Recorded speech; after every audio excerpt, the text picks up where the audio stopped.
आज हम chapter 1 exercise 1.2 के बाकी क्वेश्चन करेंगे जो बचे हुए हैं। ठीक है, तो पहला क्वेश्चन है क्वेश्चन नंबर 3। अभाज्य गुणनखंड विधि द्वारा निम्नलिखित पूर्णांकों के एलसीएम और एचसीएफ ज्ञात कीजिए। हम जो पिछले वाले में देखे थे उसमें 2 अंक थे, इसमें 3 हैं, लेकिन विधि सबकी सेम है। चलिए करते हैं। इसका हम अभाज्य गुणनखंड करेंगे। 2 छक्के 12, फिर 2 से चला जाएगा 2 3 6, फिर 3 से चला जाएगा 1। ठीक है, फिर वैसे ही 15 का देखते हैं। 2 से नहीं जाएगा, 3 से जाएगा, 3 5 15, फिर 5 1, फिर 21 का देखते हैं। 3 7 21 और 7 1। ठीक है, इनका हम एलसीएम और एचसीएफ दोनों निकालेंगे। तो 12 बराबर 2 स्क्वायर गुणे 3, वैसे ही 15 बराबर 3 गुणे 5, ऐसे ही आपका 21 बराबर 3 गुणे 7। अब हम देखेंगे इसका एलसीएम। तो एलसीएम कैसे कैसे करेंगे, अब देखिए। इसमें देखिए 3 है। ठीक है, तो 3 सारे में है, तो इसकी जगह पर हम सिर्फ एक ही 3 लिखेंगे। पहले देख लेंगे 2 किसी में है, नहीं है, तो ये हम वैसे ही इसको हम उतार देंगे। 2 गुणे 2, 2 स्क्वायर का मतलब यही हुआ, 2 स्क्वायर भी लिख सकते हैं। इनटू इसकी जगह पर हम एक ही लिखेंगे, जो हाईएस्ट पावर होगा उसी का, तो सबका एक ही है तो हम 1 लिख देंगे। और जो बाकी जो नहीं है उसको, जैसे 2 स्क्वायर में कोई नहीं था तो इसको हमने लिख दिया, फिर 5 गुणे 7। ठीक है, और ये आपका बराबर हो जाएगा, जब इसको गुणा करेंगे तो ये आपका आएगा 420। जब आप इसको गुणा करेंगे, 2 दूना 4 3 12 25 60 गुणे 7 बराबर 420। अब एचसीएफ इसका देखेंगे। देखिए, एचसीएफ का मतलब है जो तीनों में होना चाहिए। जैसे इसके भी गुणनखंड ये 3 है, इनके भी गुणनखंड 3 है, इसके 3 ही सिर्फ ऐसा है जो तीनों में है, तो इसका एचसीएफ हो जाएगा 3। यही आपका दोनों आंसर हो गया। ठीक है, अब हम दूसरा क्वेश्चन देखते हैं। देखिए 17 का हम देखेंगे, ये सिर्फ अपने आप से कटेगा, तो 1 गुणे 17 लिख देते हैं। इसी तरह से आपका क्या है, 23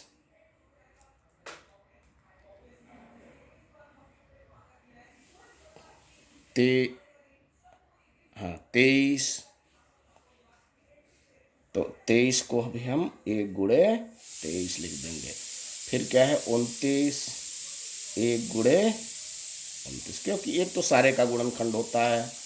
अब इसका अगर आप एलसीएम निकालेंगे तो देखिए, एक तो है ही, 1 लिख दीजिए, एक नहीं भी लिखेंगे चलेगा, बाकी सब आपका आप गुणा कर दीजिए। और ये आएगा आपका, जब तीनों का आप गुणा करेंगे तो 11,339 बराबर 11,339। ओके, अब इसका हम एचसीएफ देखेंगे, तो जो तीनों में हो, तीनों में सिर्फ एक है, देखिए आप, बाकी कोई नहीं है, तो इसका एचसीएफ हो जाएगा 1। यही आपका आंसर हो गया। ठीक है, अब हम इसका देखते हैं। देखिए 8, तो 2 दूना 2 चौको 8, तो और 2 दूना 4 1।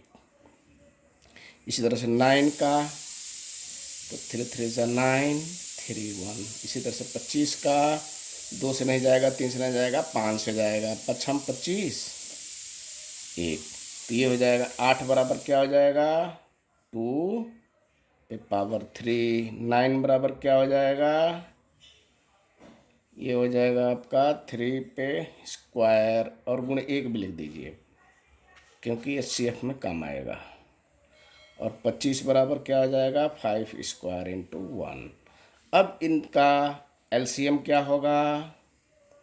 अब देखेंगे कोई भी समान नहीं है तो सारा हो जाएगा। अब क्या हो जाएगा 2 पे पावर 3 गुणे 3 स्क्वायर गुणे 5 स्क्वायर। और ये हो जाएगा आपका 8 गुणे 9 गुणे 25। इनका सारे का जो गुणा कर लेंगे, गुणा करने पर जो हमको प्राप्त होगा वो हम यहाँ लिख देंगे। ठीक है। और ये होगा आपका 1800। 25 बटे 200 9 दूनी 18। 25 बटे 200 होगा, फिर 9 दूनी 18 हो जाएगा। अब इसका एचसीएफ क्या होगा, इसमें भी आप देखेंगे सिर्फ एक ही है। ठीक है, तो 1 हो जाएगा। जो गुणनखंड, जो 8 का गुणनखंड जो होगा, 9 का गुणनखंड जो तीनों में होगा वही आप एचसीएफ लेंगे। ठीक है। अब हम एक और क्वेश्चन करते हैं।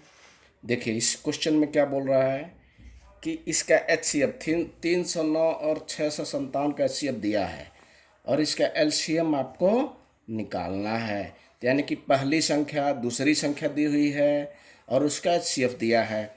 तो जो हमको सूत्र पता है क्या है, पहली संख्या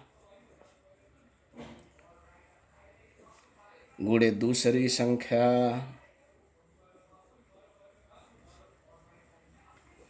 बराबर एलसीएम लघुत्तम समापवर्तक गुणे महत्तम समापवर्तक। ठीक है। तो आपको निकालना क्या है एलसीएम। तो एलसीएम बराबर क्या हो जाएगा, पहली संख्या गुणे दूसरी संख्या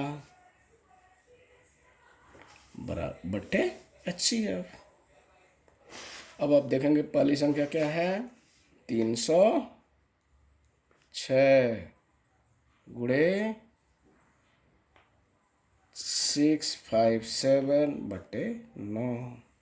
अब देखिए 9 सत्ते 63, 2 आएगा 29 27। अब इनका जब आप मल्टीप्लाई करेंगे, गुणा जब करेंगे आप, तो आपका आएगा ये 22,338। 22,338 ये जब आप गुणा करेंगे तो इतना आएगा। ठीक है। अब हमारा आ गया है अब चौथा के बाद पांचवा क्वेश्चन।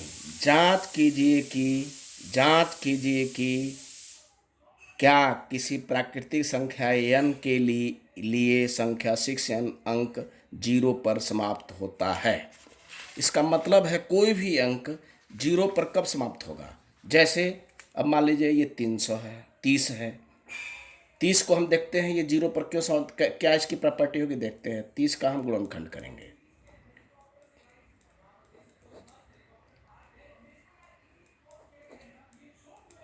अब देखेंगे क्या मिलेगा आपको 2 गुणे 3 गुणे 5।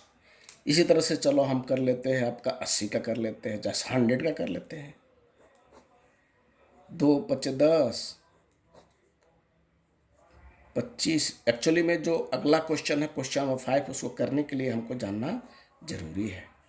5 हम 25, 5 का 5, तो क्या आ जाएगा 100 बराबर 2 गुणे 2 गुणे 5 गुणे 5। इसका मतलब हमको क्या दिखाई देता है, वह कोई भी संख्या हो जिसमें एटलीस्ट कम से कम 2 और 5 उसका एक बार अवश्य गुणनखंड हो। अगर इसमें से कोई भी एक मिस है, नहीं है, तो वह संख्या 0 पे समाप्त नहीं होगी। इसमें भी देखिए 2 और 5 कम से कम एक बार आया हो, एक बार इसका गुणनखंड कम से कम 2 और 5 आया हो, तभी वह संख्या 0 पर समाप्त होगी। 0 पर समाप्त का मतलब 30 किस पे समाप्त हो रहा है 0 पे।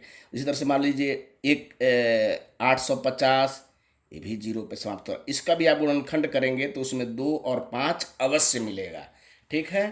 तो हम चलते हैं क्वेश्चन नंबर 5, इसी आधार पर करते हैं।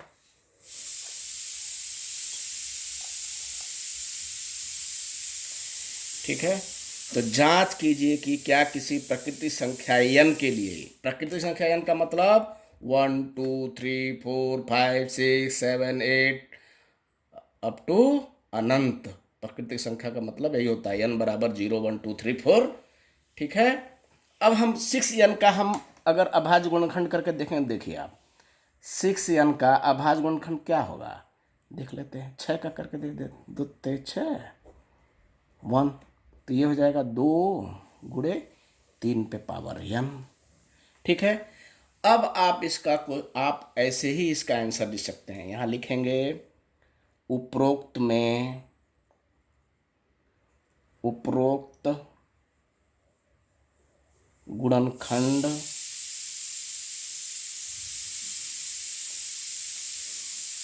में हम देखते हैं कि 6 टू द पावर n का गुणनखंड, 6 टू द पावर n के गुणनखंड में के गुणनखंड में केवल 2 आया है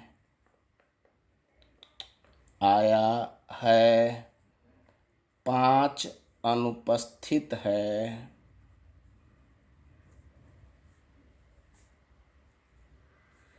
अतः 6 टू द पावर n 0 पर नहीं समाप्त होगा। बस यही हो जाएगा, आपका आंसर हो जाएगा। ठीक है। अब हम क्वेश्चन नंबर 6 का देखेंगे। क्वेश्चन नंबर 6 में ये इस टाइप के कोई भी 4 टू द पावर n हो चाहे कुछ भी हो, आप देखेंगे ना तो इस टाइप के क्वेश्चन कोई भी आएगा आप उसको आसानी से कर सकते हैं। ठीक है। अब जैसे हम एक एग्जांपल दे रहे हैं, जैसे मान लो कभी आ गया 2 10 पे पावर n, तो क्या हो जाएगा 2 गुणे 5 n। तो यहाँ लिखेंगे कि 10 टू द पावर n के गुणनखंड में 2 और 5 दोनों है, अतः 10 टू द पावर n 0 पे समाप्त होगा। ठीक है। अब हम क्वेश्चन नंबर 6 करेंगे। क्वेश्चन नंबर 6 करने के लिए या तो आप इसको पूरा हल कर लीजिए तब उसका गुणनखंड करिए, अन्यथा हम कॉमन भी ले सकते हैं। ठीक है। तो हम कॉमन ही लेंगे। तो पहला क्वेश्चन क्या है, इसमें 2 क्वेश्चन है। पहला क्वेश्चन ये है, तो चलिए 7 गुणे 11 गुणे 13 प्लस 13, तो क्या हो जाएगा 13। देखिए इसमें भी कॉमन है, इसमें 13 कॉमन ले लीजिए, तो क्या हो जाएगा 7 गुणे 11 प्लस 1।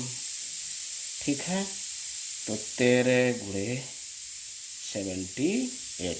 तो हम लिखेंगे 7 गुणे 11 गुणे 13 प्लस 13 के गुणनखंड, एक तो सारे के होते हैं, लिख दीजिए उसको भी, एक के अलावा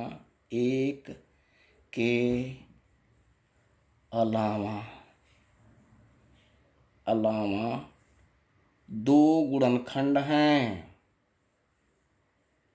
एक तो सारे का होता है, गुणनखंड हैं, अतः यह एक भाज्य संख्या है। ठीक है। यही आपका हो गया आंसर। ठीक है। इसी तरह से हम इसको करते हैं। 7 गुणे 6 गुणे 5 गुणे 4 गुणे 3 गुणे 2 गुणे 1 धन 5। आप इसमें क्या करिए 5 कॉमन ले लीजिए। तो 7 गुणे 6 गुणे 4 गुणे 3 गुणे 2, एक तो छोड़ ही दीजिए, 1 हो गया। ठीक है। जब इसको आप गुणनखंड कर, ये जब इसको आप हल करेंगे इसको, तो ये आपका आएगा 5 गुणे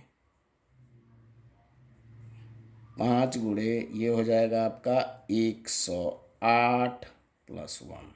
ये जब आप गुणा करेंगे तो 108 आएगा, 1008 आएगा। ठीक है, सॉरी। तो 5 गुणे 1009, तो आप लिखेंगे यहाँ, चूंकि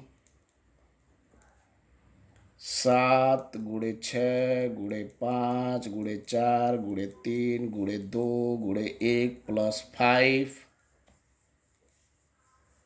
के का एक के अलावा 2 गुणनखंड हैं, 2 गुणनखंड हैं, अतः यह एक भाज्य संख्या है। भाज्य संख्या हम पढ़ चुके हैं। भाज्य संख्या वह होती है जो 2 या 2 से ऊपर हो, और वह संख्या जो खुद से और किसी कोई भी एक गुणनखंड से जो जिसका मान 2 या 2 से ऊपर हो कट जाए, जो खुद से कटे और दूसरे भी किसी भी संख्या से कटे, जिसका मान कम से कम 2 होना चाहिए, एक नहीं, एक तो सारे के गुणनखंड होते हैं।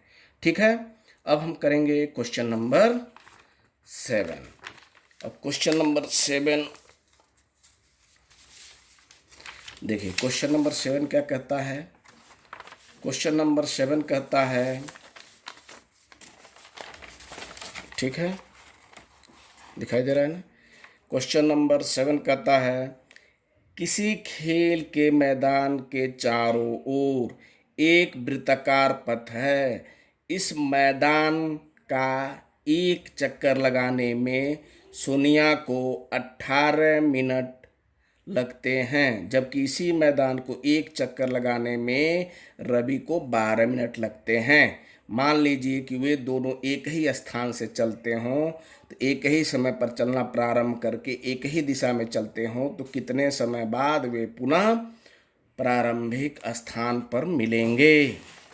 ठीक है, तो हम इस क्वेश्चन को कैसे करेंगे। जब इस टाइप का क्वेश्चन आया तो समझ लीजिए कि वो एलसीएम इसका पूछ रहा है। ठीक है, तो ये है क्या, ये पाथ है, सर्कुलर पाथ।